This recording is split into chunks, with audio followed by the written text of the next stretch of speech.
నిన్న హైకోర్టులో BC reservation పై stay రావడంతో యావత్తు తెలంగాణలో ఉన్న బీసీ వాదులము బీసీ ప్రజలందరూ ఇదొక బాధాకరమైన నిర్ణయంలాగా ఫీల్ అయినాం. 75 ఏళ్ళు స్వతంత్రం వచ్చి ఈనాటి కూడా ప్రజాస్వామ్యంలో బీసీ వాట రాకపోవడం, ఏదో కాస్త కూస్తో ఆశ వచ్చి రాహుల్ గాంధీ గారు వారి కామారెడ్డి డిక్లరేషన్లో లోకల్ బాడీస్లో 42% బీసీలకు రిజర్వేషన్ ఇస్తానన్న మాట మేనిఫెస్టోలో కాంగ్రెస్ పెట్టుకున్న వాదనాన్ని 2 ఏళ్ళు గడిచిన దాన్ని కాస్త ముందుకు తీసుకొచ్చి అసెంబ్లీలో ఏకగ్రీవంగా ఆ బిల్లు పాస్ చేసినా కానీ అటు గవర్నర్ దగ్గర పోతే అది పెండింగ్లో ఉంటుంది.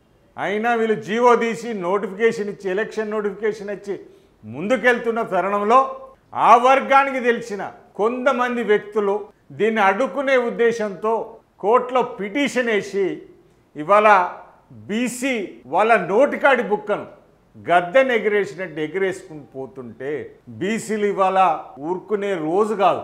ఇవాళ బీసీలందరూ ఐక్యమై ఆనాడు మీరు తెలంగాణకు వస్తున్న తరుణంలో అందరు పార్టీలు బీసీ తెలంగాణ రావాలని లెటర్లు ఇచ్చి తెలంగాణ ఎప్పుడైతే సెప్టెంబర్ 9కు డిక్లేర్ కావడుతున్నా అందరు యూటర్న్ తీసుకొని అడ్డెట్లో పడ్డారో ఇవాళ కొంతమంది అగ్రవర్ణాలు ఇవాళ బీసీలు రాజ్యాధికార స్థానంలోకి వస్తానంటే అడ్డుపడుతున్నారు.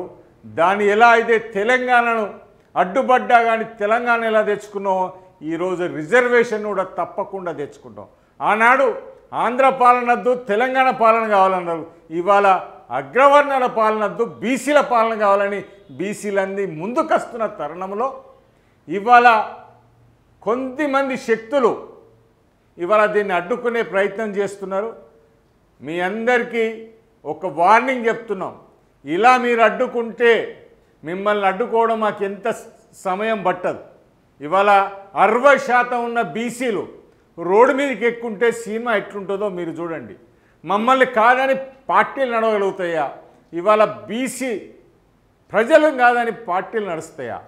ఇవాళ అన్ని పార్టీలు ఇవాళ బీసీల పక్షాన రిజర్వేషన్ పక్షాన ఉంటారా, రిజర్వేషన్ వ్యతిరేక పక్షాన ఉంటారా? పార్టీలన్నీ క్లియర్ చేసుకోవాల్సిన అవసరం ఎంతో అయినా ఉన్నది.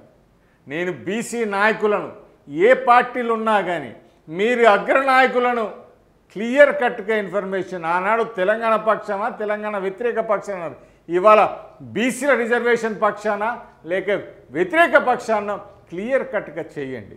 ఇవాళ ఆల్ పార్టీస్ కాంక బీసీ 42% రిజర్వేషన్ యాక్సెప్ట్ చేస్తే అది పెద్ద కష్టమైంది కాదు. ఎందుకంటే పక్కా రాష్ట్రం తమిళనాడులో ఇది సాధ్యమైనప్పుడు తెలంగాణలో ఎందుకు సాధ్యం కాదు? కానీ ఇవాళ పార్టీలు ఒకరిని ఒకరు నిందించుకుంటూ మేము మాత్రం చేయడానికి రెడీ ఉన్నాం కానీ ఆయన అడ్డుపడుతున్నాడు, ఆయన చేయడానికి రెడీగా ఉన్నాడు కానీ ఈయన అడ్డుపడుతున్నాడు. ఇవన్నీ మీరందరూ బీసీ వ్యతిరేకవాదులుగా మేము అనుకోవాల్సి వస్తుంది.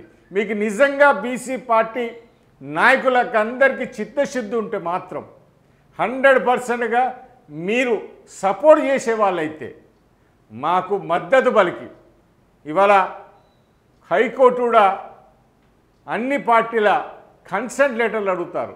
మీరు పాజిటివ్గా రిప్లై చేసి ఇస్తే ఇవాళ మీ పార్టీలన్నీ నిలబడతాయి. ఇవాళ తెలంగాణలో ఇవాళ తెలంగాణకు బీసీల పక్షాలు ఉండేటివే కొనసాగుతాయి. బీసీల వ్యతిరేక పక్షంలో నిర్ణయం తీసుకొని మీరు నడవాలనుకుంటే మాత్రం ఆ పార్టీలు భూస్థాపితమని తెలియజేస్తూ రాబోయే రోజుల్లో వరంగల్ ఉద్యమాల గడ్డకెళ్ళే బీసీ ఉద్యమాన్ని మొదలు పెడతామని తెలియజేస్తూ రాబోయే రోజుల్లో బీసీ సత్తా ఏందో చాటుతామని తెలియజేస్తున్నాం.